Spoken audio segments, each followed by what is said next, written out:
सभी रहनिवासियों के पावन चरणों को प्रणाम करते हुए कथा को चतुर्थ दिवस में प्रारंभ करते हैं। शिव कथा में केवल शरीर को ही लेकर कथा तक नहीं जाना। शिव महापुराण की कथा कहती है कि कई बार शरीर तो पहुंच जाता है पर यह मन कथा तक नहीं पहुंच पाता।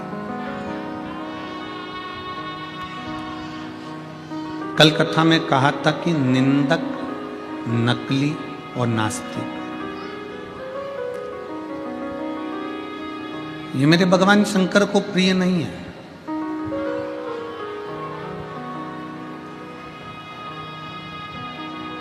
भगवान शिव ने निंदक से भी दूरी बनाकर रखी है, नकली से भी दूरी बनाकर रखी है और नास्तिक से भी दूरी बनाकर रखी है। डीले कम कर आवाज क्लियर करिए। निंदक, नकली और नास्तिक, मेरे भगवान शंकर इन तीनों से दूर है। कल कथा में अपने श्रवण करा था कि देवऋषि नारद शिव जी की निंदा कर कर आ गए भगवान विष्णु जी से, तो भगवान नारायण को घोड़े का मुख लग गया केवल निंदा सुनने के लिए। और देवऋषि नारद ने निंदा कर दी इसलिए बंदर का मुख लग गया केवल निंदा करने पर।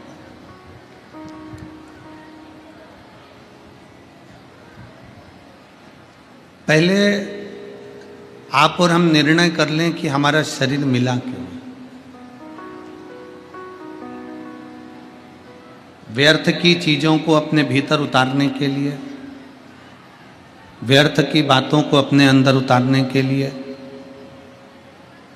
व्यर्थ शब्दों को बोलने के लिए, या व्यर्थ समय को बर्बाद करने के लिए।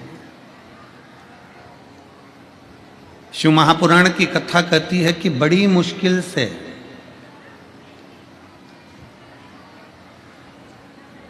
तिरासी लाख 99,999 योनियां काटने के बाद ये 84 लाखवें नंबर की योनि है मनुष्य की देह, मानव का शरीर।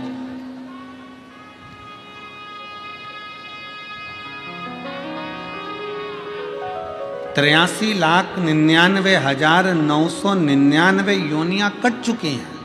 ये आखिरी योनि है। 84 लाखवें नंबर की योनि है मानव का शरीर, मनुष्य।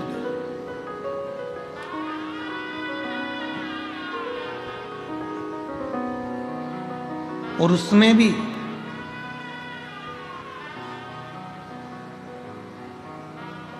भगवान ने जो ये चमड़ी हमको दी है, ये खाल हमको दी है, ये कवर चढ़ाकर हमको भेजा है, ये हमारे पूर्व के कोई पुण्य होंगे, पूर्व का कोई कर्म होगा जिसके कारणवश हमको मिला। पूर्व का पुण्य।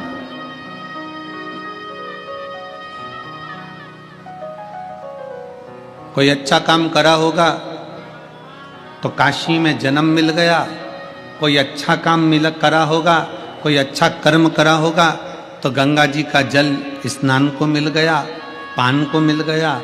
कोई अच्छा कर्म करा होगा तो शिव महापुराण की कथा विश्वनाथ की धरा पर मिल गई।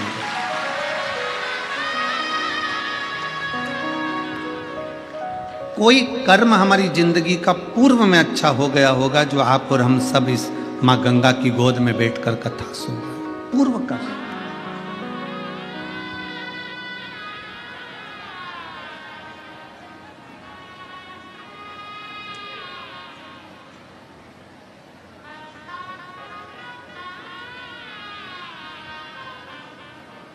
हमारे परली बैजनाथ वाले सोमानी जी, सोनी जी को खबर करे देवास में, कहे सोनी जी कि यहाँ पर व्यवस्था कर रहे हैं और ऐसी व्यवस्था है, और चतुर्वेदी जी से बात हुई। ठीक है। फिर इनकी बात हुई केसरी जी, इन सब की मीटिंग हुई। महाराज जी बहुत चिंता में थे ये सब। हमने इनसे कहा तुम एक काम करो, कुछ मत करो, सतुआ बाबा के यहाँ आश्रम पर जाओ, वहाँ बैठ के सतुआ खाओ और बड़े प्रेम से राम नाम कृष्ण नाम गुण गाओ, कथा सतुआ बाबा करा। वहाँ बैठो, तुम तो जाओ।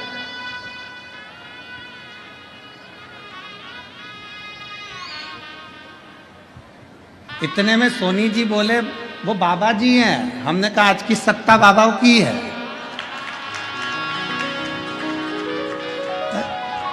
अब उसमें क्या विचार करना।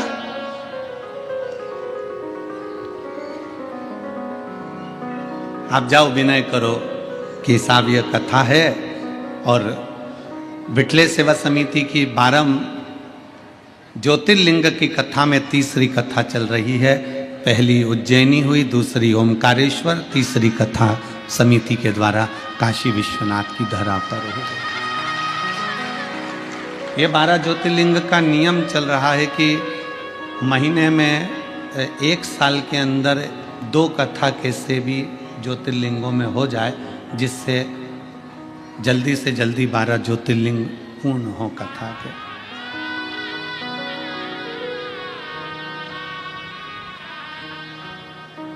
अब शिव कृपा से, बाबा की कृपा ऐसी हुई, सब सतुआ बाबा जी के यहाँ गए और वहाँ जाकर बातचीत हुई और शंकर भगवान डमरू बजाने वाला जब बैठा हुआ है, मेरा विश्वनाथ स्वयं दुनिया को कभी अनाथ नहीं छोड़ा उसने, वो सबको अपना लेता है, तो इस कथा को भी बाबा ने अपना लिया शिव कृपा से। और क्यों ना करता।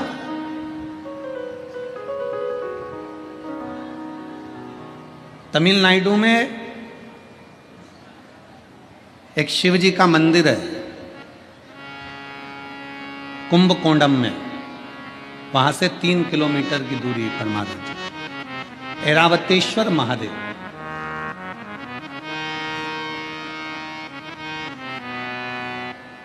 भारत की भूमि का ये वो मंदिर है जो हमको ज्ञान देता है कि जिंदगी में कभी हारना नहीं। ऐरावतेश्वर महादेव जैसे बाबा विश्वनाथ प्रेरणा देते हैं कि तुम चिंता मत करो, चिंतन करो, मैं बैठा हूं, जब बाप के घर में आओ तो खूब एंजॉय करो, खूब आनंद में रहो और अपनी जिंदगी जियो।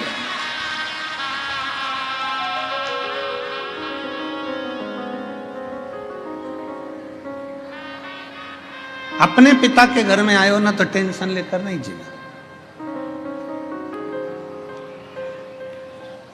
पति अपनी पत्नी को मायके भेजता है और मायके भेजता है तो वो पत्नी से कह दे कि मायके जा रही हो, सुनो इतना घूंघट करके रहना मायके में, इतना घूंघट, मायके जा रही हो ऐसे रहना वैसे रहना। ईमानदारी से बोलो, मायके में बेटी इतना घूंघट करेगी क्या? जम के बोलो जरा, जम के नहीं। ससुराल में सबको खिलाकर खाती है और मायके में भाभियां भोजन बनाकर देती और ननंद पहले खाती है। मायके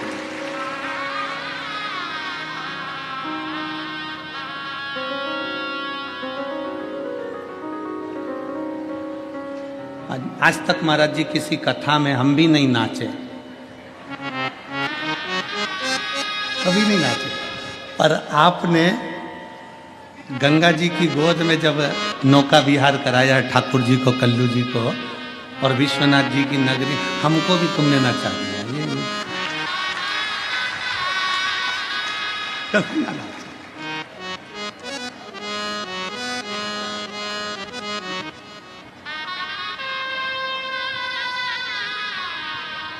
ये शिव भक्ति है। क्यों? क्योंकि हम अपने बाप के घर आए, किसी से डरते थोड़ी ना है। अपने पिता के घर आए और पिता का जो घर होता है, बाबुल का जो घर होता है, वो फुल आनंद के साथ होता है, पूर्ण आनंद के साथ।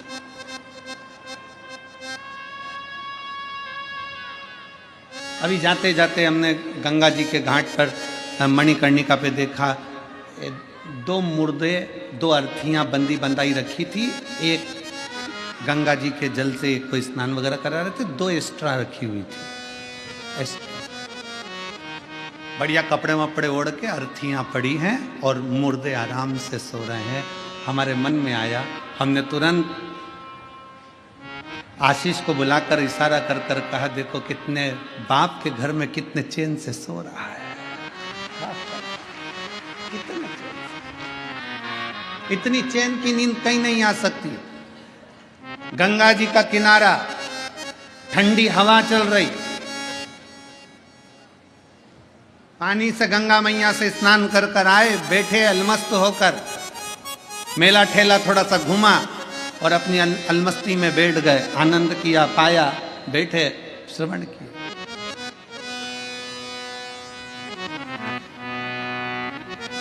ये पिता का घर। विश्वनाथ जी की कथा, बाबा विश्वनाथ हमको कहते हैं कि तुम अपने पिता के घर में हो, भरण पोषण की जवाबदारी सब उस शंभू की है। सारी जवाबदारी मेरे शंकर भगवान की, सारी।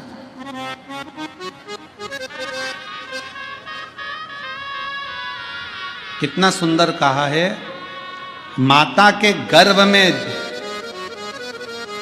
जब जीव आता है, मां के गर्भ में जब कोई बच्चा प्रवेश करता है, माता के गर्भ में जब कोई जीव प्रवेश करता है, माता के गर्भ में जब वो आता है, उस दिन से जीव जब मां के गर्भ में प्रवेश करता है, उस दिन से मेरा विश्वनाथ उसके भरण पोषण की जवाबदारी ले लेता है। और मरता है, प्राण छूटते हैं, उस दिन तक मेरा बाबा विश्वनाथ कहता है तुझे चिंता की करने की जरूरत नहीं है। माता के गर्भ में भी पेट मैंने भरा है, तो मरने के बाद तक की जवाबदारी मेरी है कि तुझे पार भी मैं ही लगाऊंगा, मैं ही लगाऊंगा, कोई दूसरा नहीं लगाता। भारत की भूमि एक ऐसी भूमि है, सभ्यता की भूमि, संस्कृति की भूमि, संस्कारों की भूमि, सनातन धर्म की ये धरा भारत की भूमि एक ऐसी भूमि है जिस भारत की भूमि पर व्यक्ति कहीं पर भी मरे पर उसके नाम के आगे स्वर्गवासी लिखाता है। स्वर्गवासी कहीं पर भी मरे, क्योंकि भारत की भूमि पर मरने के लिए, भारत की भूमि पर मरने के लिए तो विदेशी भी तरसते हैं कि हमारे प्राण अगर छूटें तो भारत की भूमि पर छूटें। और भारत की भूमि में भी अगर कोई इच्छा रखता है कि मेरे प्राण कहीं छूटें तो वो गंगा का घाट हो और काशी की पवित्र भूमि हो, वहां छूटे। बोल बम का नारा है, सारी समस्या का हल। अंतिम बिंदु यहां सोच कर आता है कि मेरे प्राण छूटे तो विश्वनाथ की धरा पर छूटे, मेरे प्राण जाएं तो मां गंगा के घाट पर जाएं, मेरे प्राण जाएं। अरे सीधा सीधा चरित्र देखिए, शिव महापुराण का महत्तम उठाकर देखिए। बिंदुक की धर्म पत्नी चंचुला, बिंदुक प्रेत योनि में पड़ गया, बिंदु प्रेत योनि में पड़ने के बाद भटकता रहा। चंचुला कभी भगवान शंकर को नहीं मानती थी, कभी शिवालय नहीं गई, कभी शंकर का मंदिर नहीं गई, कभी शंकर की स्तुति नहीं करी, कभी शंकर भगवान को एक लोटा जल नहीं चढ़ाया, कभी उसने शंकर की आराधना नहीं करी, कभी शिव के धाम चंचुला देवी नहीं गई। पर गांव के लोग बैलगाड़ी तैयार कर कर गांव के लोग काशी जा रहे थे। चंचुला के मन में आया मेरे पति को मुक्ति नहीं मिली क्योंकि वो पानी में डूबकर मर गया।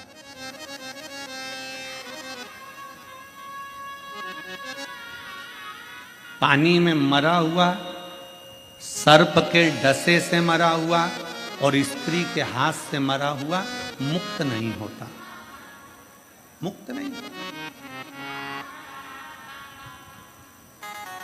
उसकी मुक्ति नहीं हुई। चंचुला को लगा मेरे पति का मोक्ष नहीं हुआ, क्या करूंगा, क्या करा जाए। गांव के लोग जा रहे थे काशी। चंचुला ने सुन रखा था कि एक बार अगर काशी मुख से निकल जाता है, काशी काशी काशी काशी मुख से निकल जाता है तो हजारों अश्वमेध यज्ञ का फल प्राप्त होकर शंकर का धाम मिल जाता है। जब केवल काशी का नाम मुख से निकला तो अश्वमेध यज्ञ का फल प्राप्त हो गया। काशी का नाम मुख से निकला तो स्वयं भगवान शंकर का स्थान प्राप्त हो गया। तो क्यों ना मैं एक बार काशी चले जाऊं तो मेरे पति को मुक्ति मिल जाए। तो चंचुला देवी बैलगाड़ी में बैठकर सारे गांव वालों के साथ में लिए जाने लगी। पर गांव वालों ने चंचुला देवी को गाड़ी में बिठाया नहीं, क्योंकि ये कभी शिवालय नहीं जाती थी, कभी ये सत्संग नहीं करती थी, कभी ये भजन नहीं करती थी, कभी ये कीर्तन नहीं करती थी, कभी ये मंत्र जाप नहीं करती थी, कभी इसने शंकर भगवान को एक लोटा जल नहीं चढ़ाया था, कभी भी।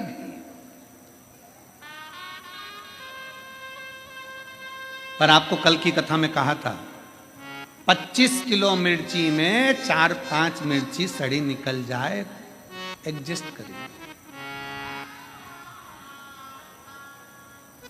25 किलो आलू में 2-5 आलू बेकार निकल जाए, कोई बात नहीं। 4-5 किलो टमाटर में 2-4 टमाटर बेकार निकल जाए, कोई बात नहीं, उनको स्वीकार करिए। उसी तरह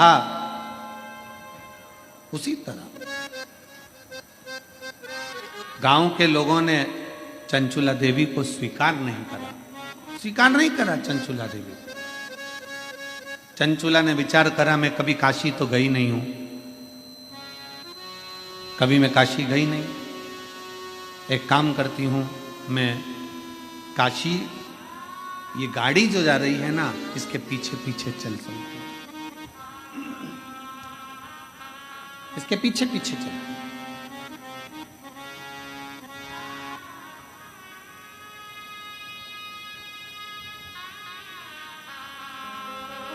भाव था चंचुला का, दिल से। कभी शिव को नहीं देखा था चंचुला ने, कभी शंकर का भजन नहीं करा था चंचुला ने, कभी शिव की स्तुति नहीं करी थी चंचुला ने। चल पैदल जा रही है, गाड़ी में नहीं बिठाया है चंचुला, पैदल। शंकर भगवान, मेरे विश्वनाथ, मेरे शंभू जब अपने पास बुलाते हैं ना किसी को, तो उसका पूर्व का सारा पाप पहले काट देते हैं, तब भगवान विश्वनाथ की धरा पर बुला पाते। उसके पूर्व का पुराना सारा पाप काट दिया उसको, पैदल चलाते चलाते। चल, गाड़ी आगे आगे चल रही है, चंचुला देवी पीछे पीछे चल रही हृदय से। और कोई जाए जो काशी में मेरा देगा ले जा,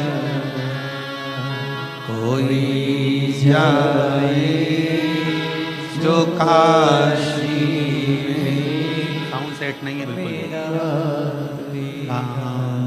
ले, आवाज क्लियर नहीं आ रही है, फैल फैल के आ रही है। कोई जाए जो काशी में मेरा देगा ले जाना, कोई जाए जो काशी में आपेगा ले।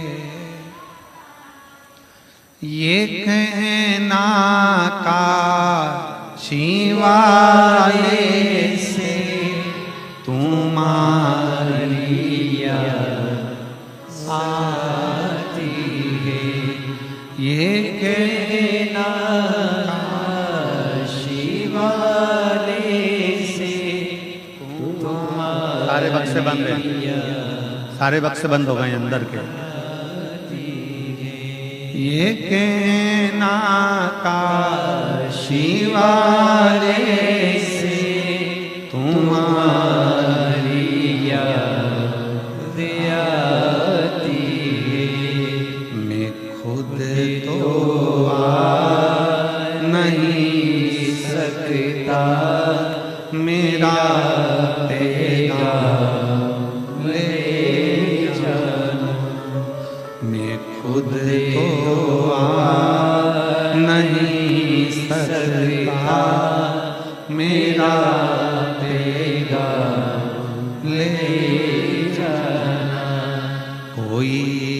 जाए जो काशी में मेरा कहेगा ले जा। भगवान मेरे विश्वनाथ, मेरे शंभु अपने नजदीक में जब बुलाते हैं तो सारे पापों को काट देते हैं, सारे पापों को काट देगा। तब मेरा शंभु, तब मेरा त्रिकालदर्शी, तब मेरा कैलाशी, तब मेरा शंकर आपको अपने नजदीक में बुलाएगा। जब तक आप कटेंगे नहीं तब तक मेरा बाबा भी बुलाने वाला नहीं। बाबा बुलाता ही जब है जब सारे पापों को काट देता है, सारे पापों।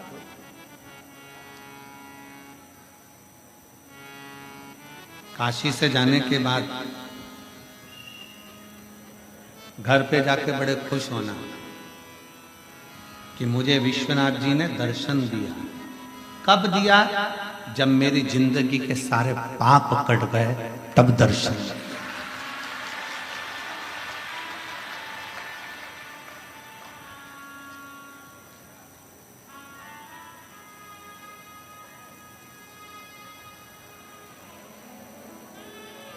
कौन है कोतवाल काशी के? जम के बोलो जरा। काल भैरव। जब ब्रह्मा जी का सिर काटने के लिए भगवान शंकर ने काल भैरव को प्रकट करा अपना अंश,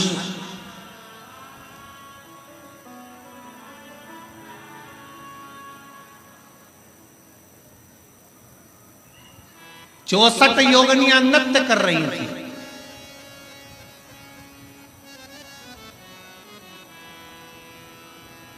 खप्पर भरने वाली मां कंकाली काली भी नृत्य कर रही थी। नृत्य।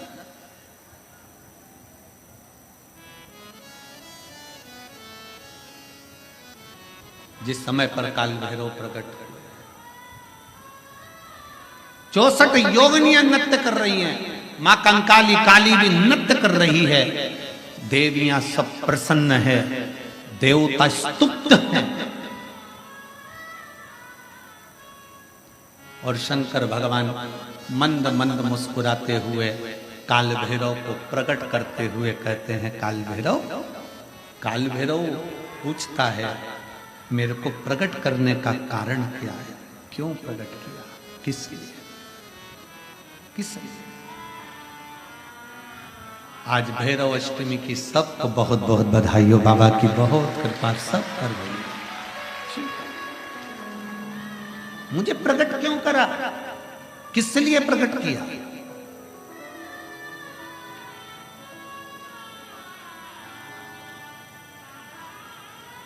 काशी वाले कहते हैं कि काल भैरव काशी के कोतवाल हैं, पर शिव महापुराण की कथा कहती है कि काल भैरव केवल काशी के कोतवाल नहीं, काल भैरव पूरी भारत की भूमि, पूरे विश्व के कोतवाल है। पूरे विश्व के मृत्यु लोक में जो जन्म लेता है, शास्त्र कहता है, हमारे शास्त्र वर्णन करते हैं, ब्रह्मा ब्रह्म लोक में विराजमान है, भगवान विष्णु बैकुंठ लोक में विराजमान है, भगवान शंकर मृत्यु लोक में विराजमान है। भगवान शंकर अपने नेत्र बंद कर कर बैठे रहते हैं। मां सती ने, माता पार्वती ने शंकर भगवान से पूछा था, इस काल भैरव को क्या केवल ब्रह्मा जी को मारने के लिए, ब्रह्मा जी का सिर काटने के लिए प्रकट करा आपने? क्या इस काल भैरव को केवल अंधकासुर के वध के लिए प्रकट करा तुमने? क्या इस काल भैरव को केवल दुष्टों के संहार के लिए प्रकट करा आपने? शंकर भगवान कहते हैं, नहीं पार्वती, ब्रह्मा का सिर तो मैं भी काट सकता था, अंधकासुर को तो मैं भी मार सकता था, पर काल भैरव को मैंने इन दुष्टों के संहार के लिए प्रकट नहीं करा है। पार्वती, जब मैं नेत्र बंद कर कर बैठूंगा तब साधना में लीन रहूंगा। मृत्यु लोक से कोई अपने प्राणों को त्याग कर जब जाएगा तो मेरा काल भैरव उसकी हाजिरी बजाता हुआ आगे आगे चलकर बताएगा कि इसने शिव को एक लोटा जल चढ़ाया। मेरा काल भैरव ये बताएगा कि शंकर को एक लोटा जल चढ़ाया, इसकी साक्षी है।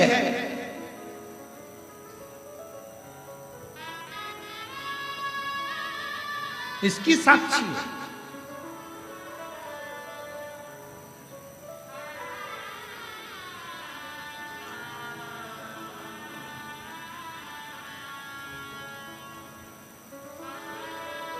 लोग डरते हैं, काल भैरव भगवान से डरेंगे, शनि महाराज से डरेंगे, इससे डरेंगे, उससे डरेंगे।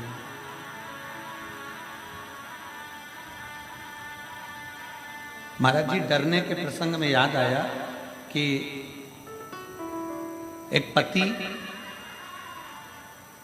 शनि महाराज जी से इतना डरता था, इतना डरता था, इतना डरता था कि शनिवार को लोहे का कोई सामान नहीं लाता, कोई भी सामान।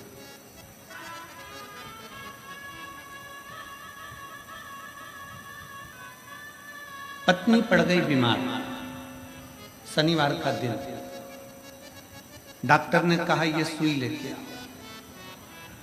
पति डिप्रेशन में आ गया, शनिवार है, मैं सुई नहीं खरीद सकता क्योंकि लोहे की। अब डॉक्टर के लेके आओ, नहीं गई। पत्नी तड़प रही है पर वो सुई लेने नहीं गए क्योंकि आज शनिवार है, मैं लोहा नहीं खरीद।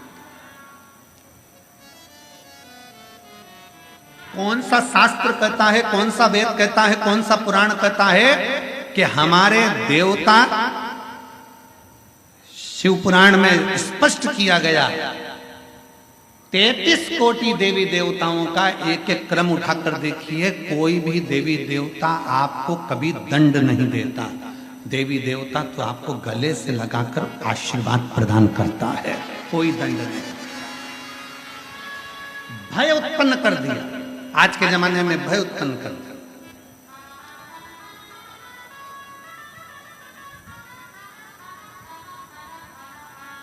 इतना भय उत्पन्न कर दिया, आज के समय में इतना भय उत्पन्न कर दिया कि लोग डर के मारे दिन रात कांपते हैं। शनिवार है ये वाला कपड़ा नहीं लेना, मंगलवार है ये व्रत करना, बुधवार है ऐसा मत करना, गुरुवार है ये मत करना, ये है सोमवार है ये मत करना। शिव महापुराण की कथा कहती है रविवार, सोमवार, मंगलवार, बुधवार, गुरुवार, शुक्रवार, शनिवार, 7 बार में एक बार तुम्हारा परिवार, ये 8वां बार है। ये सारे के सारे बार मेरे शंकर भगवान के हैं। अलमस्त होकर जियो, अलमस्त होकर जियो। उसने कभी नहीं कहा कि रविवार को दुकान मत खोलना, कि सोमवार को मत खोलना, कि मंगलवार को मत खोलना, कि बुधवार को मत खोलना। जब तुम्हारा दिल हो तब परमात्मा का भजन करिए, जब तुम्हारी इच्छा हो तब शिव की स्तुति करिए।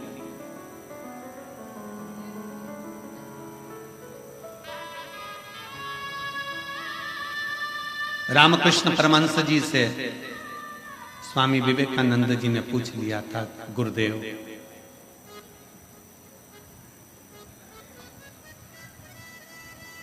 भगवान का नाम कब लेना चाहिए? रामकृष्ण परमहंस जी से स्वामी विवेकानंद जी पूछ रहे हैं भगवान का नाम कब लेना चाहिए, भगवान का भजन कब करना चाहिए? रामकृष्ण परमहंस जी ने कह दिया था, नरेंद्र, स्वामी विवेकानंद मरने के 1 मिनट पहले स्वामी विवेकानंद जी ने कहा, हमें कैसे मालूम पड़ेगा कि हम मर कब रहे? तो रामकृष्ण परमहंस ने कहा, हर घड़ी भजन करो, कब मालूम पड़ेगा कि मर जाओगे किसको पता? इसलिए हर क्षण, हर घड़ी, हर पल भगवान का नाम लिए जाओ। ना जाने कौन सी श्वास आखिरी है और कौन सी घड़ी आखिरी है। भजन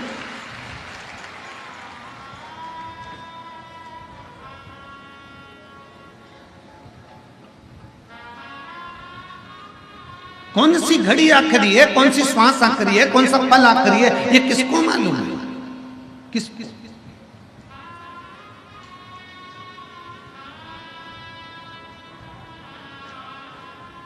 परसों की कथा में कहा था कि देखने के लिए लोग ताजमहल जाते हैं, दर्शन के लिए लोग विश्वनाथ आते हैं। सुना था कि नहीं सुना था? बोलो, जम के बोलो जरा। सुना था? ए मेरी काशी की जीजियों, जरा जम के तो बोलो। सुना था? हाँ। और जीजाओं, सुना था ना सबने? ठीक है। देखने के लिए नेत्रों की जरूरत पड़ती है, शिव महापुराण की कथा कहती है, पर दर्शन के लिए कभी नेत्र की जरूरत नहीं पड़ती। दर्शन के लिए तो दिल और मन की जरूरत पड़ती है, परमात्मा का साक्षीकरण हो जाए। केवल मन चाहिए, दिल चाहिए।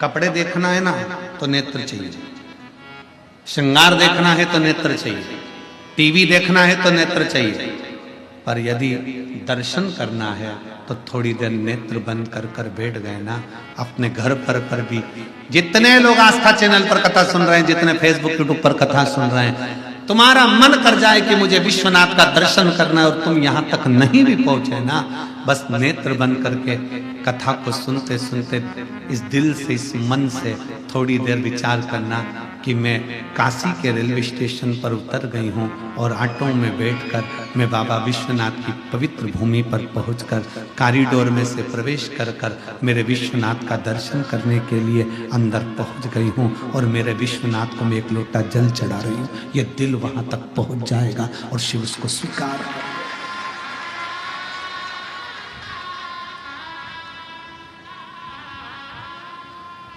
दिल से पहुंचे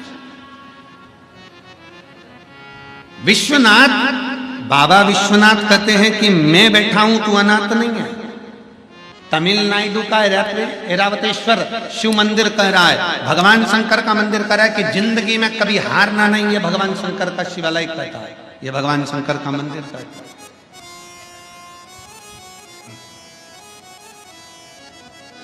तमिलनाडु के कुंभकोंडम में 3 किलोमीटर की दूरी पर ऐरावतेश्वर महादेव का एक मंदिर है। वो हमको जीतना सिखाता है, जीतना, हारना नहीं। एक पत्र है, भगवान शंकर का एक शिवलिंग, जैसे भगवान शंकर विश्वनाथ बाबा कहते हैं कि मैं भरण पोषण करने के लिए बैठा हूं, उसी तरह तमिलनाडु का ये भगवान शंकर का ऐरावतेश्वर महादेव का शिवलिंग भगवान शंकर का मंदिर कहता है कि जिंदगी में जिसको मैं पृथ्वी पर जन्म देता हूं उसको कभी हारने नहीं देता हूं, बस वो हिम्मत और विश्वास पर बल रखे, भरोसा पर। इस पत्र में उसने लिखा,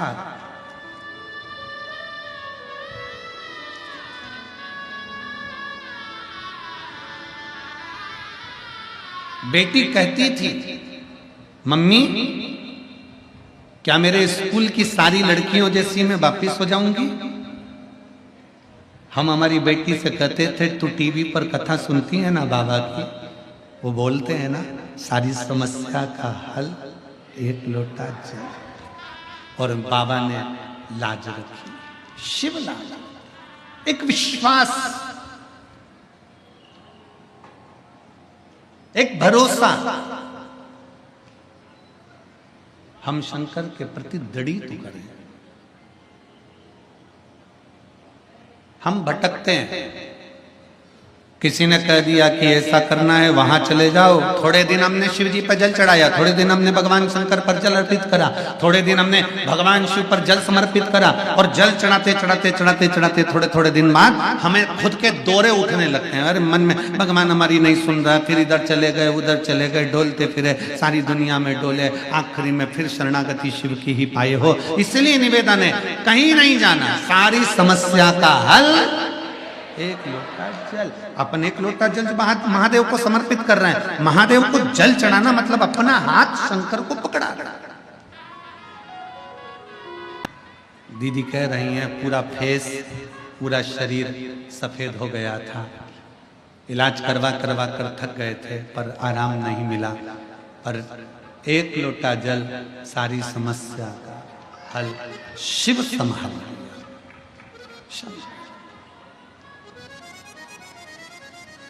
भरोसा आपका,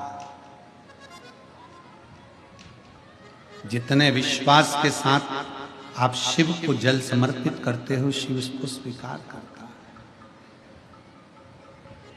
है। ऐरावतेश्वर महादेव की कथा कहती है, मंथन में ऐरावत हाथी निकला, मंथन में ऐरावत हाथी निकला, और ऐरावत हाथी जब मंथन में निकला, निकलने के बाद उस हाथी को इंद्र को प्रदान कर दिया।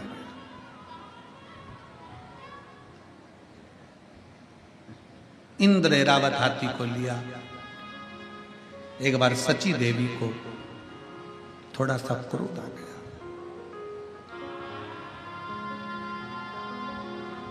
सची देवी को जब क्रोध आया, उन्होंने ऐरावत को बहुत अपशब्द कहा, बहुत अपशब्द।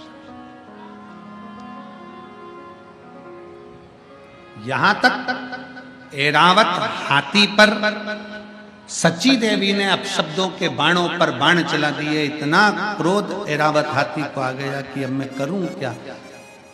पर मुझे भगवान नारायण ने इंद्र को दिया, इंद्र को प्रदान किया। क्या करा जाए, क्या करूं मैं। शब्दों पर शब्द छोड़े गए, अपशब्द कहे गए। शिव महापुराण की कथा कहती है, ऐरावतेश्वर महादेव का चरित्र कहता है कि दुनिया जिसको गाली देती है, दुनिया जिसको शब्द कहती है, दुनिया जिसको ताना देती है, एक दिन दुनिया उसकी तारीफ भी करती है। ये रीत है शास्त्र, ये रीत है। कोई लेट बनता है, कोई जल्दी बनता है। शिव को जल चढ़ाने वाला एक दिन सेठ जरूर बनता है। हो सकता है थोड़ा समय लग जाए, हो सकता है।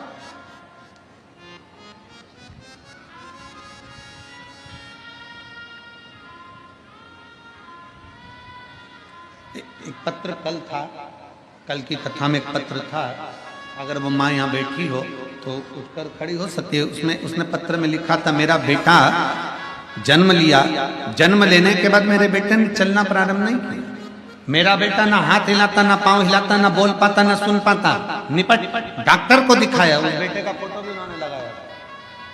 अगर वो बेटी हो तो अपने बच्चे को अगर लेकर बैठी, तो मेरा बेटा जब चल नहीं पाता था, बोल नहीं पाता था, उसका उसने फोटो भी लगाया था बच्चे का। ना बोल पाता, ना चल पाता। डॉक्टरों ने भी जवाब दे दिया। मैंने 3 हॉस्पिटल, उसमें हॉस्पिटल का नाम भी लिखा, मैं 3 जगह पर गई, 3 जगह जाकर मैंने हॉस्पिटल में दिखाया। पर बच्चे के लिए डॉक्टरों ने मना कर दिया था, ना ये बोलेगा ना कभी चलेगा। पर शंकर के मंदिर उसको गोदी में लेकर जाती थी और बाबा के नंदी के पास बिठाकर शिव को जल उसका हाथ लगवा कर चढ़ा देती थी। वही जल उसको पिलाती और शरीर पर लगा देती। आज मेरा बेटा चलने भी लगा, सुनने भी लगा और बोलने भी लगा। अगर वो बच्चा यहाँ बैठा हो तो आ सकती है वो माँ। पत्र ढूंढेंगे तो थोड़ा समय लग सकता है, पत्र ढूंढने में। उसका फोटो भी उस पत्र में उसने लगा कर भेजा।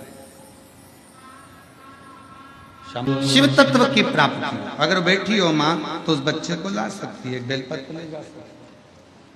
उसने पीले कलर की शर्ट पहन रखी थी फोटो में। तुम आज होना कर राम जी, पीले कलर की शर्ट पहन रखी थी। बाबा जी बोल रहे हम भी पीला ही पहने हैं।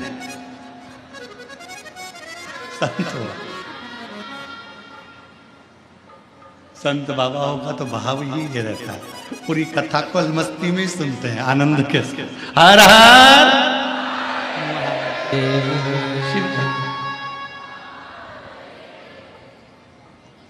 शिव तत्व की प्राप्ति समझो। ऐरावतेश्वर महादेव की कथा कर रही है कि कभी हिम्मत मत कभी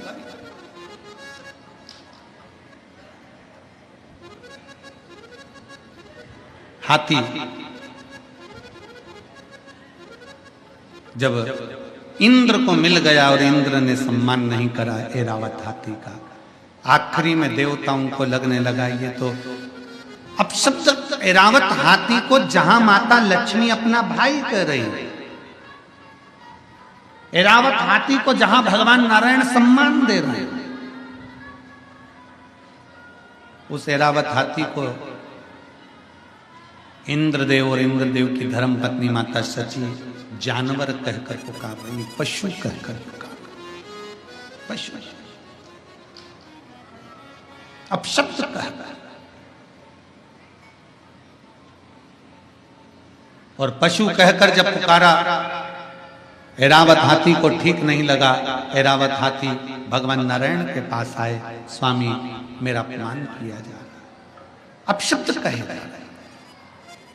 अब तो इंद्र ने जितनी सभा में लोग बैठे थे, इंद्र की सभा में जितने जाते थे, सबसे कह दिया कि इस ऐरावत हाथी को पशु ही कहा जाए। इसमें पशु की वृत्ति है, इसको पशु ही कहा। सब पशु कहने लगे, अब शब्द कहने लगे। दे ताना दे तो उससे देने से कौन सा फर्क पड़ता है, अब शब्द कहने से कौन सा फर्क पड़ता है।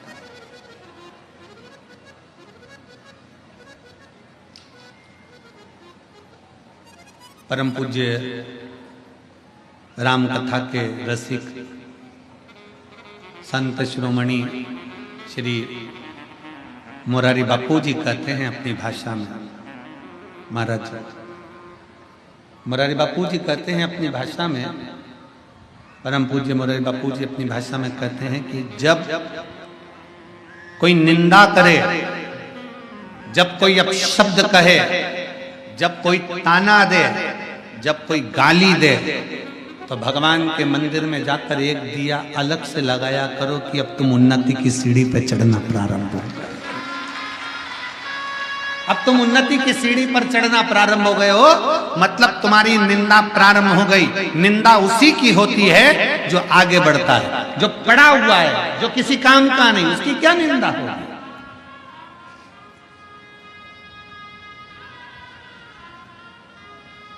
रेल के जितने डब्बे होते हैं वो डब्बे काले होते नहीं, रेल में केवल इंजन ही काला होता है, क्योंकि इंजन खींच कर लेकर जाता है जो आगे चलता है, जो आगे बढ़ता है। मुंडा उसी को काला करना पड़ता है, अब शब्द उसी को सुनना पड़ता है जो आगे बढ़ रहा है। बहुत आगे बढ़ने वाले को ध्यान रखना चाहिए, बहुत ध्यान रखना चाहिए। हम कहेंगे केसरी जी, चतुर्वेदी जी और तुम्हारी पूरी टीम ध्यान रखे इस चीज के लिए कि आप अगर आगे बढ़कर कथा का रसतत्व ग्रहण कर रहे हो, आगे बढ़कर ये कथा का आयोजन करा रहे हो, आगे बढ़कर समिति बनाकर ये पूर्ण कार्यक्रम कर रहे हो, तो ये तैयारी रखना कानों में सरसों का तेल डालकर कि लोग अब शब्द भी कहेंगे और सुनना भी पड़ेगा और आगे बढ़ना भी पड़ेगा। ये ध्यान रहे। राम कथा करवाना सरल है, श्रीमद् भागवत कथा करवाना सरल है। क्यों? क्योंकि राम कथा के यजमान स्वयं काशी नरेश थे। श्रीमद् भागवत के यजमान स्वयं राजा परीक्षित थे।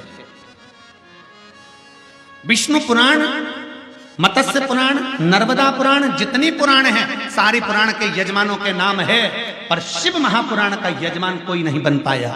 शिव महापुराण का यजमान तो केवल शंकर को ही बनना पड़ा।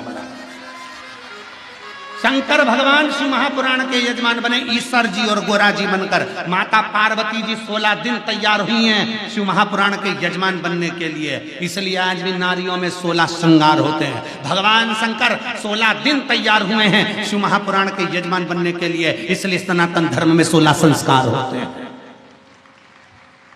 भगवान 16 दिन तक तैयार हुए, तब ईश्वर जी गोरा जी बने, तब गणा और गौर बने। देवऋषि नारद देखकर थकित रह गए शंकर भगवान का स्वरूप कि शंकर भगवान जब शादी करने गए तो दूल्हे नहीं बने, शंकर भगवान जब विवाह करने गए तो सुंदर नहीं सजे, जब शंकर भगवान के घर में बच्चे हुए तब सुंदर नहीं सजे, और शंकर भगवान जब कथा सुनने के लिए जा रहे हैं, उस चंचुला देवी के पति को मोक्ष देने के लिए जा रहे हैं, तो ईश्वर जी और गोरा जी बनकर, गणा और गौर बनकर जा रहे हैं, ईश्वर जी और गोरा जी बनकर जा रहे हैं। आज भी भारत की भूमि पर गणगौर की पूजन होती है। राजस्थान में गणा गौर की लोग पूजन करते हैं, ईश्वर जी गोरा जी का पूजन करते हैं 16 दिन तक, क्योंकि शंकर पार्वती जी शिव महापुराण के यजमान बनकर पहुंचे हैं। तुम रूका जी कथा कर रहे हैं, शंकर पार्वती सामने बैठकर कथा सुन रहे हैं। शिव पार्वती सारी कथाओं के यजमान हो सकते हैं, पर शिव महापुराण का यजमान कोई नहीं, शंकर पार्वती के सिवा कोई नहीं हो सकता। इसलिए जितने यजमान की लिस्ट है यहाँ, ये यजमान अपने नाम को याद रखना कि तुम्हारा नाम केवल यही है, पर कथा करवाने वाले तो शंकर विश्वनाथ बाबा और मां अन्नपूर्णा माता पार्वती ही है। आप और हम तो केवल यजमान पद पर बैठे हैं शिव पार्वती के रूप में, पर कराने वाला मेरा विश्वनाथ, करने वाला मेरा विश्वनाथ। जैसे सतबा बाबा जी कहते हैं कि कना कौन रहा है? विश्वनाथ। कर कौन रहा है? विश्वनाथ। खिला कौन रहा है? विश्वनाथ। सब कुछ विश्वनाथ कर रहे हैं। महाराज जी अपन कुछ नहीं, हम तो बैठे। करा हो रहा। सबके यजमान हो सकते हैं, पर शिव पुराण का कोई यजमान नहीं बन पाता।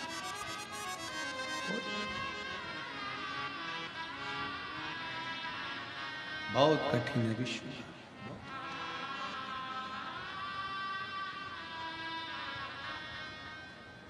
शंकर पार एक बार महाराज जी एक जगह प्रश्न कर लिया किसी ने,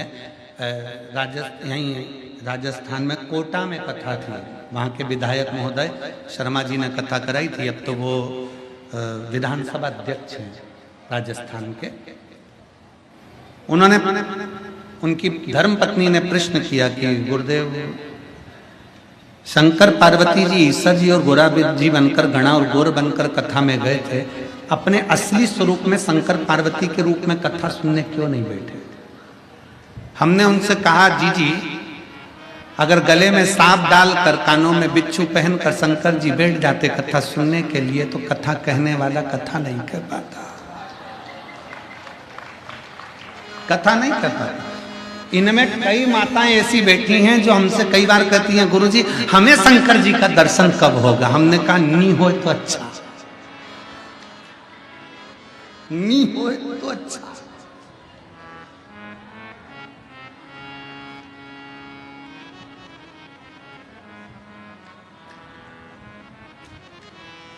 अब जरा विचार करिएगा, काल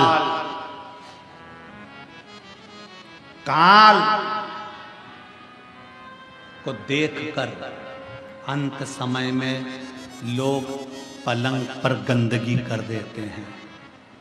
काल को देखकर लोग पलंग पर गंदगी कर देते हैं। जिस दिन मेरा महाकाल सामने आएगा तो जरा विचार करिएगा कि कैसे दर्शन कर पाओगे। ये नेत्र नहीं कर सकते, अरे ये नेत्र कर ही नहीं सकते।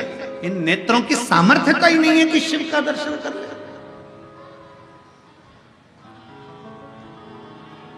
आप भगवान शंकर से ही मत कहो कि मुझे दर्शन दो, शंकर भगवान से ये कहो। आना मना नहीं है, आप हमारे यहां जरूर आना, पर बाबा रूप धर विश्वनाथ बन के, ओ घड़दानी बन के चले आना, भोले जी चले आना।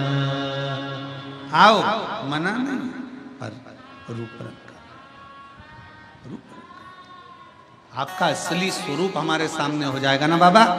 आपका असली स्वरूप हमारे सम्मुख में होगा। गले में सर्प पड़ा है, मस्तक चंदा चढ़ा हुआ है, त्रिपुंड लगा हुआ है, कानों में बिच्छू पड़े हैं, भयंकर बाबा। आपका स्वरूप इन नेत्रों से देख ही नहीं सकता कोई साधारण व्यक्ति। किसकी सामर्थ्यता है, किसकी सामर्थ्यता? भगवान राम जी ने जब रामेश्वर धाम की स्थापना करी, भगवान कृष्ण ने जब शिवलिंग की स्थापना करी, भगवान राम जब रामेश्वर धाम की स्थापना करते हैं, स्थापना करते समय जब शिवलिंग का निर्माण करते हैं, निर्माण करते करते तुरंत उसी समय पर माता सीता स्थापना के लिए हनुमान जी के कहने पर रावण के साथ में आती हैं और प्राण प्रतिष्ठा के लिए बैठती हैं। तो माता सीता राम जी से कहती, प्रभु आप शंकर भगवान के इतने बड़े भक्त हो, आप शिव जी के इतने बड़े भक्त हो, आपको शिवलिंग की स्थापना करना पड़ रही है।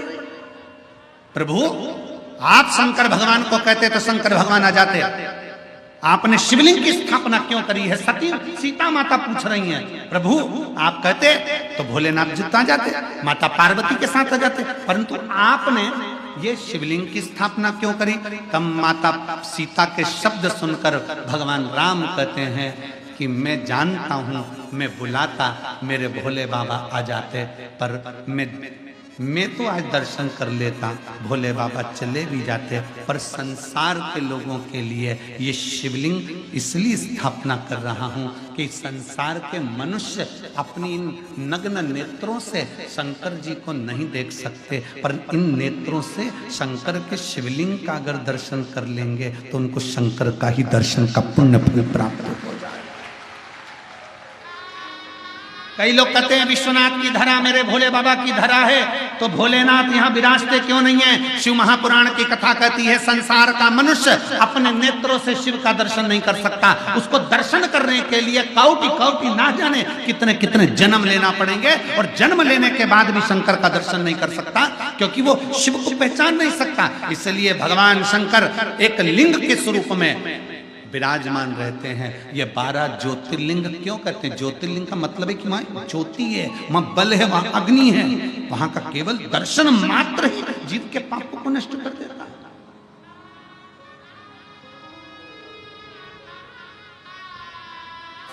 उसको समझ। और जब वक्त पड़ता है, ऐसा नहीं कि मेरा महादेव, जब वक्त पड़ता है, एक बार भगवान श्री गणेश जी महाराज पार्वती जी के साथ में, मां जगत जननी के साथ में गंगा जी के घाट पर पहुंच गए, और माता पार्वती के सम्मुख में भगवान श्री गणेश जी ने कह दिया, मां आप इतनी सुंदर हो, पर पिताजी इसमें सुंदर नहीं दिखते। पिताजी सुंदर नहीं दिखते। पार्वती मैया ने गणेश जी का हाथ पकड़ा और हाथ पकड़ कर कहा, गणेश आज तो तुमने ये शब्द कह दिया, आगे से शब्द मत कहना, क्योंकि तुम्हारी पार्वती मैया से भी 1000 लाख गुना सुंदर विश्वनाथ शंभु पुत्र कालदर्शी कैलाश। मां मुझे मेरे पिताजी का वो दर्शन करना है जिसमें मेरे पिताजी इतने सुंदर नजर आते हैं। भगवान शंकर के लिए माता पार्वती जी ने उसी समय कह दिया कि पुत्र गणेश को आपका सुंदर स्वरूप का दर्शन करना है। कौन सा स्वरूप? शंकर भगवान से माता पार्वती जी कहती हैं, कर्पूर गौरम करुणावतारम, आपका वो स्वरूप जो कपूर की तरह निर्मल, बड़ा सुंदर स्वरूप है, एक बार दर्शन करा दो। गणेश जी का हाथ पकड़कर शंकर भगवान गंगा जी के जल में ले गए, और भगवान शंकर ने जो गंगा में एक डुबकी लगाई, स्वरूप देखकर गणेश जी महाराज को भी हजारों मुख करना पड़े, हजारों नेत्र करना पड़े। एक विनायक नहीं, अष्ट विनायक, और अष्ट विनायक को संभालने के लिए अष्ट लक्ष्मी,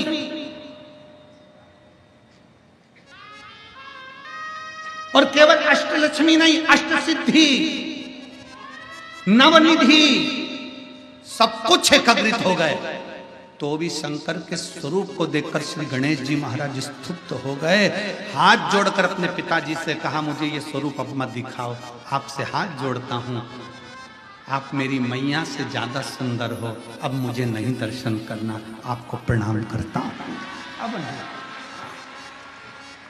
अब नहीं करना, आपको हाथ जोड़ने।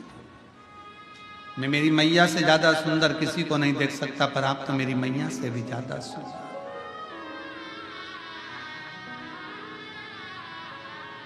कितने सुंदर, कितने, उनकी सुंदरता का क्या वर्णन, क्या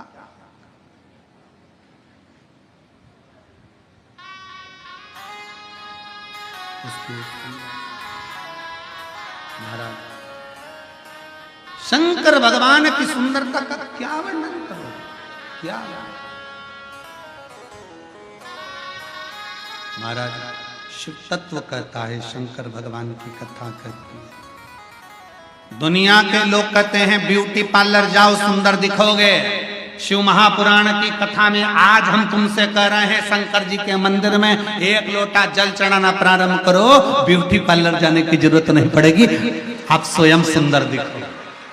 कोई पार्लर नहीं, पानी से मुंडा धोगे, कंगा पार्टी करोगे, और कथा में आकर बैठ जाना, लोग भी देखकर कहेंगे कौन से पार्लर में गई थी, बड़ी सुंदर दिख रही।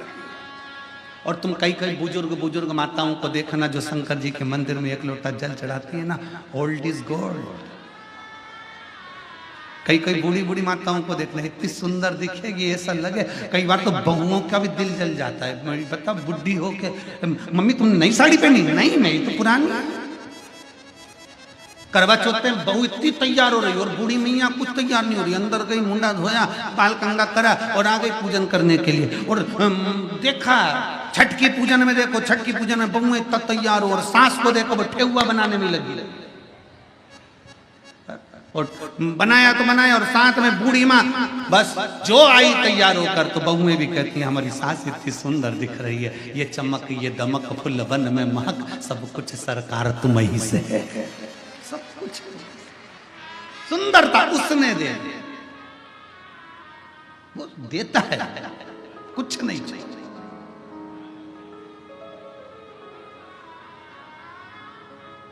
ये संत साधु सन्यासी तपस्वी साधक उपासक बाबा ये जितने होते हैं ना, इनको देखना, इनके भजन का बल इतना प्रबल होता है कि इनके चेहरे की चमक बढ़ती चली जाती है बिना क्रीम के।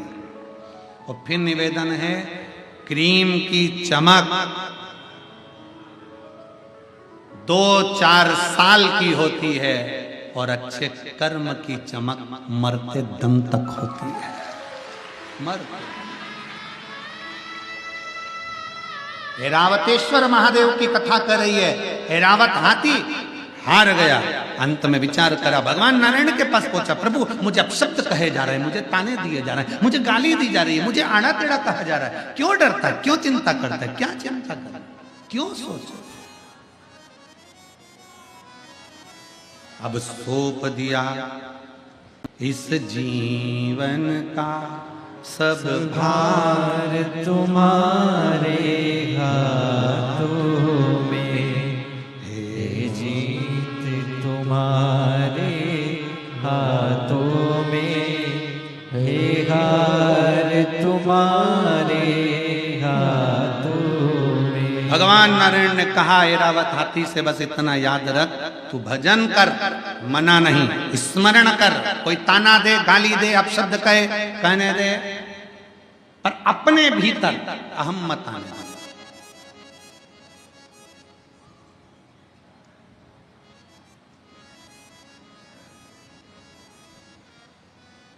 हाथ ठंड में काम करना बंद कर देते और दिमाग घमंड में काम करना बंद कर देता है।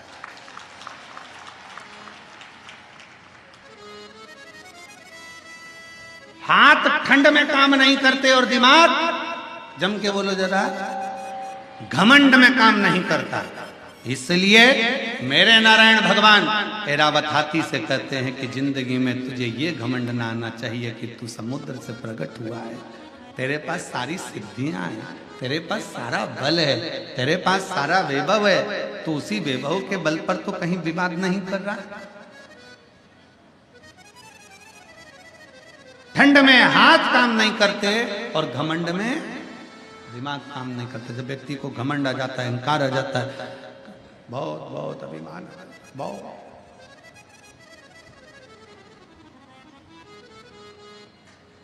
कल महाराज जी हमको जब भी सतुआ बाबा जी के साथ में मिलना होता है, बैठना होता है, तो वो सत्संग कराते रहते। कल यही बात पे चर्चा चल रही थी, घमंड होता है तो बड़ा ज्ञान का भी अभिमान हो जाता, कभी कोई सी चीज का अभिमान हो जाता, कभी कोई चीज का अभिमान हो जाता, अहंकार, दिमाग काम करना बंद कर देता। तो क्या करोगे? ठंड में हाथ काम करना बंद कर देते हैं तो क्या काम नहीं करोगे? जम के बोलो जरा, अरे बोलो तो जम के करोगे ना। कैसे करोगे? कैसे करोगे? हाथों को थोड़ा कम्बल में, रजाई में, ग्लव्स में थोड़ा दबा कर रखो। थोड़ा दबा कर रखोगे तो उसमें गर्मी रहेगी तो काम कर सकोगे। उसी तरह दिमाग को थोड़ा शिव पुराण में दबा के रखो तो जिससे ये घमंड उत्पन्न नहीं होगा, गर्मी बनी रहेगी। शिव महापुराण की कथा, भगवान शंकर की कथा, शिव तत्व की कथा ये हमको सिखाती है। अभिमत्ता से दूर हो जाओ। अहंकार में 3 गए, धन वैभव और वंश, ना मानो तो देख लो रावण को और कंस। ये 3 अभिमत्ता में चले गए। जहां अहंकार आ गया, जहां घमंड आ गया, वहां चले गए।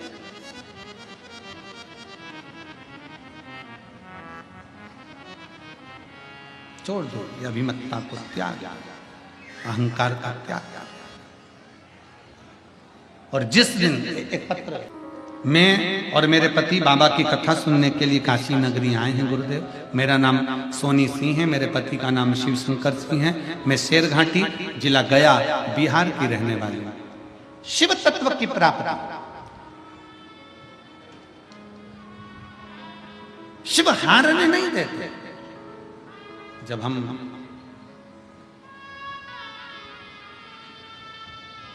एक विश्वास के साथ भगवान शंकर को भजते हैं तो शिव साथ देता है। वो भरोसा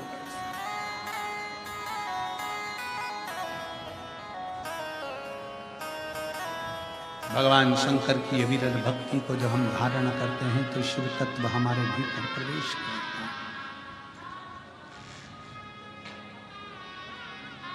शिव तत्व की प्राप्ति और शंभु शरण पड़ी मांगू घड़ी रे घड़ी दुख काटो दया करी निदर्शन आको। शिव तत्व की प्राप्ति का मूल बिंदु है शिव।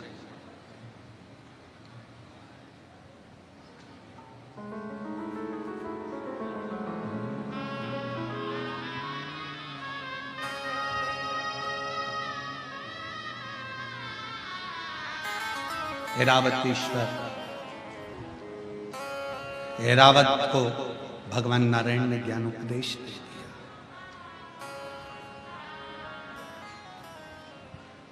घमंड ना कर, अहंकार दूर कर दे। नकली का दिखावा शिव की प्रियता नहीं, नकली का। कितना सुंदर कहा है, लिंग पुराण में एक शब्द मिलता है बड़ा सुंदर सा, त्रिपुंड।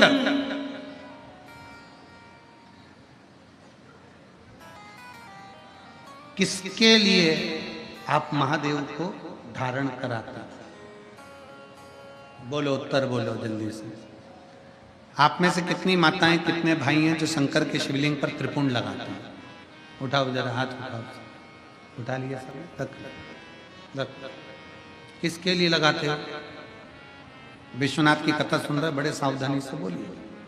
किसके लिए लगाते हो? भगवान का श्रृंगार करने के लिए त्रिपुंड लगाते हो क्या? जम के बोलो जरा जल्दी से। आधे बोल रहे हैं हाँ, आधे बोल रहे हैं ना। ठीक है। भगवान की पूजन करने के लिए त्रिपुंड लगाते हो क्या? जम के बोलो जल्दी से। आधे बोले हाँ, आधे बोले।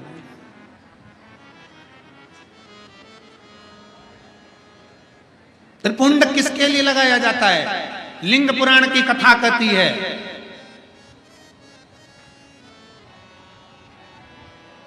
त्रिपुंड किसके लिए लगाया जाता है? शिव महापुराण वर्णन करती है, जब हम भगवान शंकर को त्रिपुंड लगाते हैं, जब हम शिव को त्रिपुंड का एक छोटा सा चंदन, लाल चंदन, पीला चंदन, भस्म आदि कोई भी चंदन हम शंकर को त्रिपुंड लगाते हैं, वो शंकर भगवान के श्रृंगार के लिए नहीं। हम शंकर को जब त्रिपुंड लगाते हैं तो हम अपने लिए, आत्म कल्याण के लिए, हमें इस संसार सागर से मुक्त होने के लिए, स्वयं की रक्षा के लिए शिव के लिंग पर त्रिपुंड, शिवलिंग पर त्रिपुंड लगाया, स्वतः के लिए।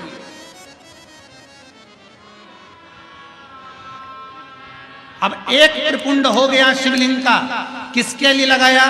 जम के बोलो जरा। अपने लिए। अब दूसरा त्रिपुंड, भगवान शंकर को त्रिपुंड लगाया स्वतः के लिए।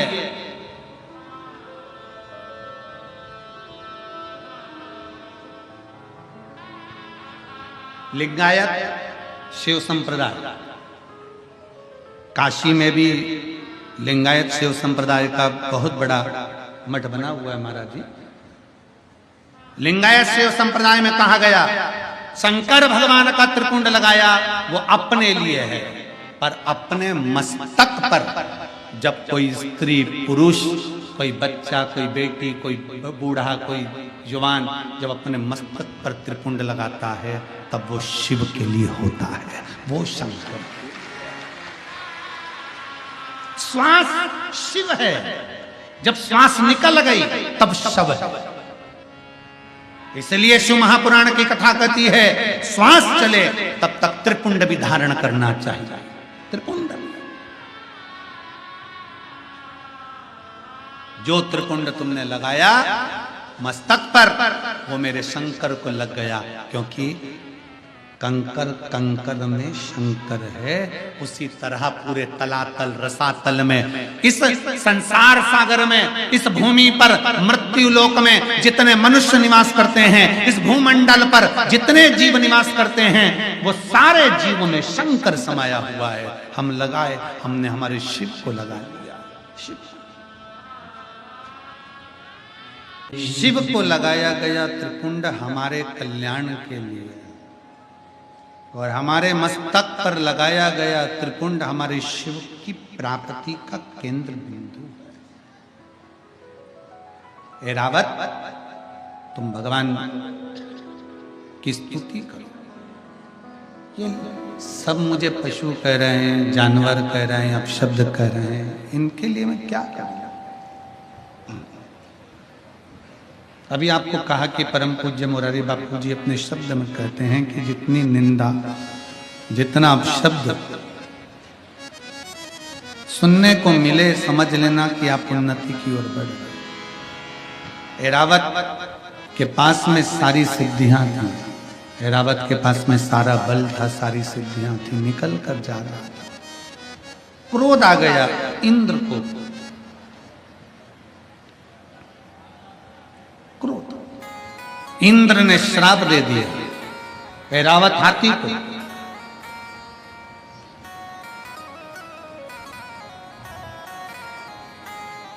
ऐरावत, तेरे पास में जितना वैभव है, तेरे पास में जितनी सिद्धियां हैं, सारी सिद्धियां और वैभव तेरा समाप्त हो जाए, तुम मृत्यु लोक में चला जा। मृत्यु लोक,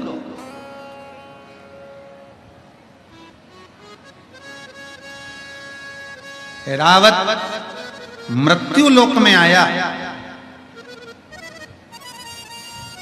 सारी सिद्धियों के बीच। ब्रह्मलोक ब्रह्मा जी का, वैकुंठ लोक भगवान विष्णु का, मृत्यु लोक किसका है? जम के बोलो जरा। मेरे देव अधिदेव महादेव। अब उसमें क्या सोचना? कई लोग हमसे कहते हैं गुरुजी कि पहले सतयुग कितना अच्छा था, त्रेता युग कितना अच्छा था, द्वापर युग, साउंड सेट करो, द्वापर युग कितना अच्छा था, और अब ये कलयुग। हम कहते हैं इसके बराबर कोई युग है क्या? इसके बराबर कोई युग है? पहले यज्ञ करना पड़ता था, अनुष्ठान करना पड़ता था, दान पुण्य करना पड़ता था। कलयुग में तो कलयुग केवल नाम, केवल नाम जपिए। और कितनी विद्वत्ता मेरे तुलसी बाबा में होगी, कितनी विद्वत्ता मेरे तुलसी बाबा में है कि मेरे दादा तुलसी बाबा कहते हैं कलयुग केवल नाम आधारा। उन्होंने ये नहीं लिखा कि कलयुग केवल राम आधारा, क्योंकि उस पर भी विवाद खड़ा हो जाता। आज के लोग जरा जरा सी बात में विवाद खड़ा कर देते हैं।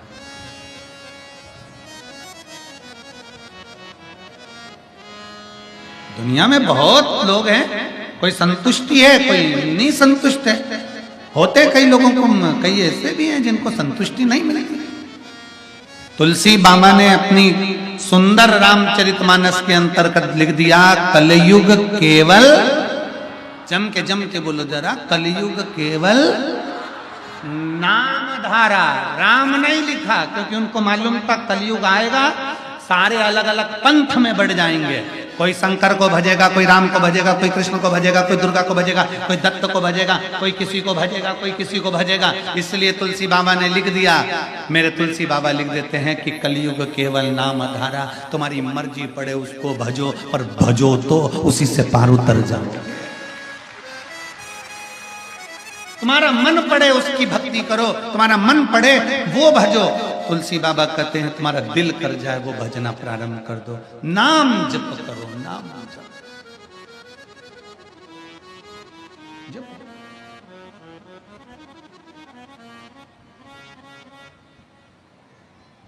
कितना सुंदर एक चरित्र आता है कि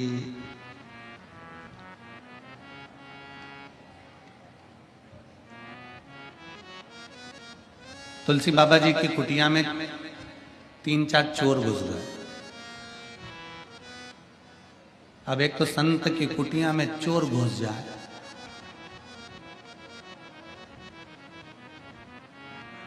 तो ईमानदारी से बोलना, चोर चोर रह पाएगा? आधा घंटा भी अगर किसी सच्चे संत का, सदगुरु का सानिध्य किसी दुनिया के अच्छे अच्छे चोटे को भी मिल जाए ना, तो वो संत अपने रंग में रंगी देकर संत ही बना देता है। सच्चा संत, सच्चा साधु, सच्चा तपस्वी, साधक, उपासक अपने रंग में रंग देता। जैसे कल आपको कथा में कहा था कि हमारे वो जहाँ ठहरे माँ जीजी बोली कि हम फोटो खींचते हैं, कोई कैमरे से खींचे, कोई मोबाइल से खींचे, तुम क्या खींचते? हमने कहा शिव पुराण से तुम्हें खींच लेते हैं। खींच तो रहे ना, शिव तत्व को जा।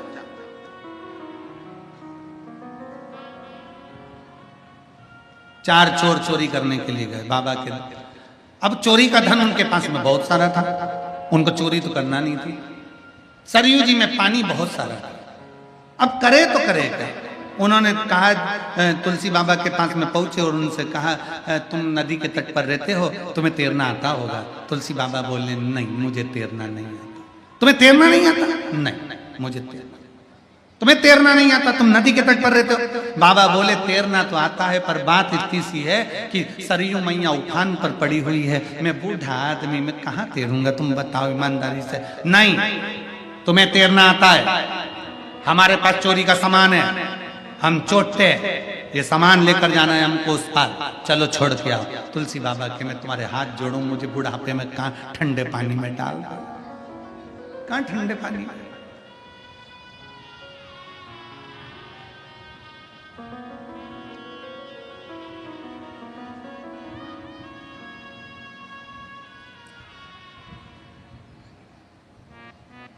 तुलसी बाबा ने कहा, मैं नहीं जाऊंगा, एक काम करता हूं, मैं एक पत्र लिखकर तुमको दे देता हूं, सबसे आगे जो रहेगा ना वो पत्र को हाथ में पकड़ लेना और तुम पार उतर जाओगे, सब एक दूसरे को पकड़ लेना, ठीक है? लिख दो पत्र। चोर के हाथ में पत्र दे दिया बाबा ने लिखकर, पत्र आगे वाले ने पकड़ा, सबने एक दूसरे को पकड़ा, चोरी का सामान पीछे, और सब सरयू जी से पार उतर गए।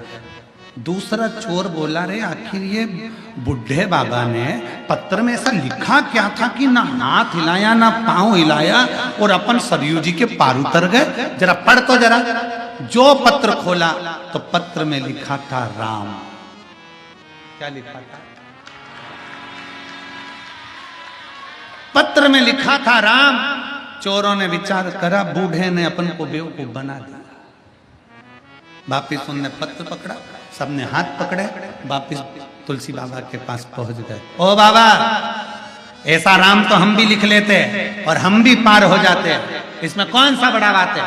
तुलसी बाबा कहे, भैया तुम वापिस लौट कर आए हो, मैं तो यही चाहता हूं कि दुनिया का हर व्यक्ति दिल पे राम लिख ले और भवसागर से पार उतर जाए। दिल से अपने हृदय में, अपने चित्त वृत्ति में राम को रखो, पार उतर जाओगे। इसलिए बाबा कहे कि कलयुग केवल नाम आधारा और सुमर सुमरे नरे उतरे पार। आप भज लो, परमात्मा की भक्ति इतनी करो कि पार उतर जाओ। एरावत को लगा, श्राप दे दिया स्वयं इंद्र ने, तुम अपनी सत्ता से, अपने राजसी ठाट से, अपनी सिद्धियों से विहीन हो जाओ। एरावत भूमि पर आ गए, करूं क्या मैं, कहाँ जाऊं? एरावत रोता हुआ सबसे पहले कहाँ जाए, तो सीधे कैलाश पर पहुंच गया। शंकर भगवान मौन होकर बैठे थे। एरावत किससे बात करे? नंदी से मिल गया। नंदी ने पूछा, तुम कौन? मैं हाथी, गज, एरावत हाथी, इंद्र का हाथी। इंद्र का हाथी एरावत। अच्छा, कैसे आना हुआ? मुझे श्राप लगा है, मैं यहाँ नीचे आ गया हूँ, पृथ्वी, मेरी राज सत्ता सब विहीन हो गई, मेरी श्री चली गई, मेरी सिद्धियां चली गई। ये सारी सिद्धियां मुझे फिर कैसे मिल गई? मैं कष्ट में हूं, बहुत दुखी हूं, मैं हार चुका हूं, कैसे? जाओ शंकर भगवान की निज भूमि, जहां शिव अकेले नहीं रहते, अपने पूरे परिवार और गणों के साथ रहते हैं। कैलाश पर शंकर भगवान माता पार्वती के साथ में हैं, कैलाश पर भगवान शंकर भगवान गणेश जी के साथ में हैं, कैलाश पर भगवान शंकर षडानंद कार्तिकेय के साथ हैं, कैलाश पर भगवान शंकर अपने गणों के साथ में हैं। पर भगवान नंदी जी कहते हैं भगवान शंकर की एक निज भूमि है काशी, जिस काशी में शंकर भगवान नेत्र बंद कर कर नहीं रहते, वहां तो अपने गणों के बीच अपने भक्तों के दुख हरने के लिए बैठे रहते हैं। तो वहां काशी मेरा बताया, काशी में भ्रमण करा।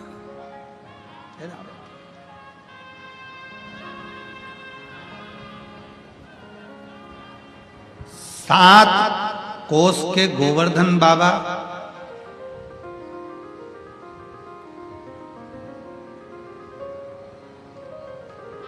उनकी भी परिक्रमा, फिर कांतानाथ जी की परिक्रमा, फिर मेरे काशी विश्वनाथ जिस माँ गंगा के तट पर बैठे हैं, उस पवित्र घाट पर ऐरावत हाथी ने आकर पंचकोसी यात्रा करना प्रारंभ करी। मेरे विश्वनाथ की पंचकोसी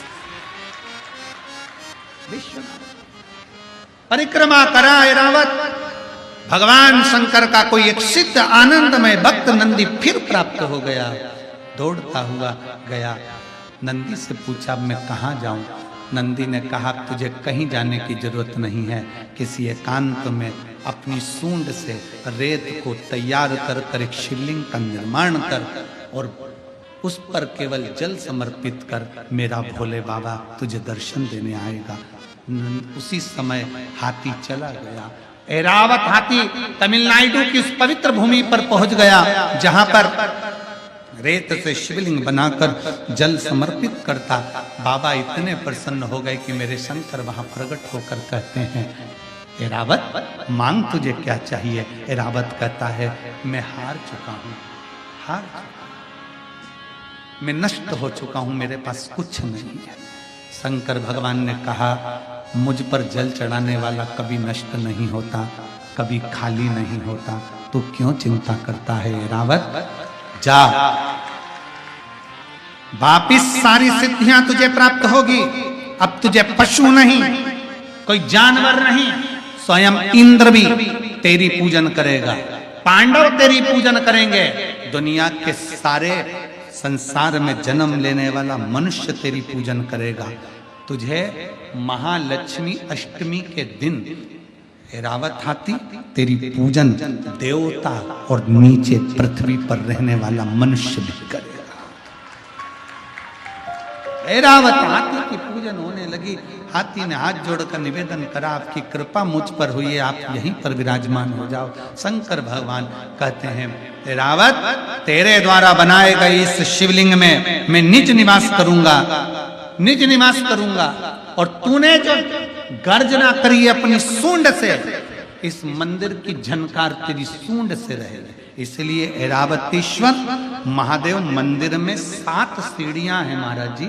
7 सीढ़ियों पे अपन जब चलते हैं तो उन सीढ़ियों में जैसे संगीत के स्वर बजते हैं वैसे सीढ़ियों में स्वर बजते हैं। आज भी कोई भी चले जाए आ जाए, आप उसमें से उतरेंगे, संगीत के 7 स्वर अलग अलग निकलेंगे। ऐरावतेश्वर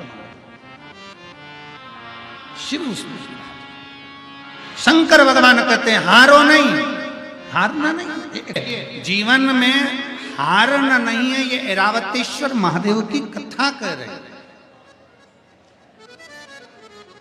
और जितने लोग टीवी पर कथा सुन रहे हैं, जितने लोग पंडाल में कथा सुन रहे हैं, जरा सावधानी से सुने। कल की कथा 2 बजे से 5 बजे तक चालू होगी, 3 दिन 2 से 5 चलेगी।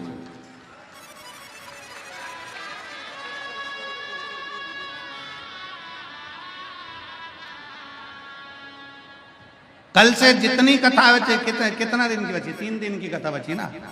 3 दिन की कथा 2 बजे से 5 बजे तक होगी। तो कईयों ने पूछा गुरुजी पीछे के तुमने ये दिन क्यों बदल दिया? उसका कारण इतना सा था, काशी में हम आए हैं तो हमारा मन था कि शिव पुराण की कथा को प्रदोष काल तक थोड़ा सा खींच कर लेकर जाया जाए, जिससे जीवों का कल्याण हो। क्योंकि अब रविवार के दिन भी भक्त लोग ज्यादा आवेंगे और फिर छठा दिन काय करता है बाबा की शिवरात्रि का, तो भक्त आवेंगे। तो हमारा मन है कि यहाँ जो आया है ना, हम कहते हैं 3 महीने में बाबा झोली भरे। अगर पीछे के दिनों की प्रदोष के समय की भी कथा पहुंच जावे तो भगवान तुम्हारी 3 दिन के अंदर ही झोली भरेगी। दिल से तो जितनी आस्था चैनल पर कथा सुनने वाले हैं और जितने यहाँ सुनने वाले हैं पंडाल में भी 2 बजे से 5 बजे तक कथा, कोई दिक्कत?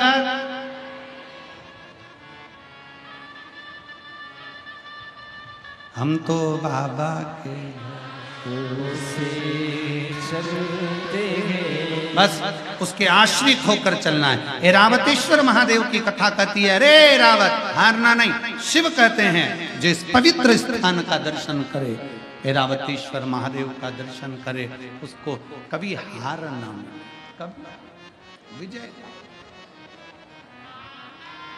जीत दे। महापुराण की कथा कहती आगे, भगवान शंकर माता पार्वती जी के साथ में मंगल विवाह धारण करते हुए बड़े आनंद के साथ निवास करे। समय आया, भगवान श्री गणेश जी महाराज का प्रागट्य हो रहा है। जोरदार ताली बजाकर भगवान श्री गणेश जी महाराज की सुंदर लीलाओं का भाव से भगवान श्री गणेश जी महाराज पधार रहे हैं आनंद के साथ। बोल काशी विश्वनाथ भगवान की।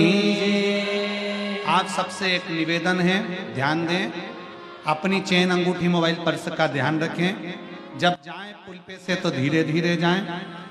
दूसरा, 1 दिसंबर से 7 दिसंबर तक सिरपुर महाराष्ट्र जिला धुलिया में, सिरपुर महाराष्ट्र में दोपहर में 1 बजे से 4 बजे तक शिव महापुराण की कथा होगी, जिस कथा का नाम हाटकेश्वर महादेव रहेगा।